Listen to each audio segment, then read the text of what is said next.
Reels बघता बघता आज माझ्यासोबत एवढं काहीतरी छान घडेल मला अजिबातच वाटलं नव्हतं.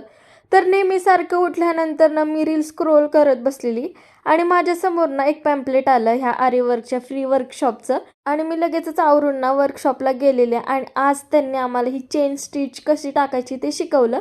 आणि हे आरीवर्कचं स्टँड मी नवीनच घेतलेलं, मला अजिबात माहीत नाही हे कसं जॉईन वगैरे करतात, कारण हे आधी मी कधीच केलेलं नाही आहे. या वर्कशॉपसाठी मी हे नवीन स्टँड घेतलेलं, म्हणून मी ते जसं मॅमने सांगितलं तसं मी जॉईन करून घेतलं आणि घरी आल्यानंतर बघितलं आपल्याला जमतंय का. कारण का हे आरीवर्क जेवढं मोबाईलवर रीलवर दिसतं तेवढं सोपं अजिबातच नाही आहे, ते करायला खूप अवघड आहे, ते मला आज समजलं. आणि मग मी थोडी प्रॅक्टिस केली आणि त्यानंतर ना आज मला सँडविच खायचं मन झालेलं. त्यामुळे ना घरात चपाती शिल्लक होते, त्यापासून मी एकदम टेस्टी सँडविच बनवलेलं.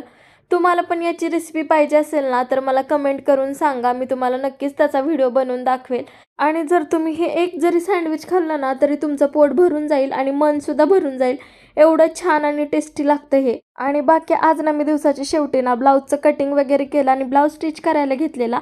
हा ब्लाऊज छानपैकी स्टिच करून झाला आहे. तुम्हाला पण याचा फायनल लुक बघायचा असेल तर आत्ताच चॅनलला फॉलो करून घ्या.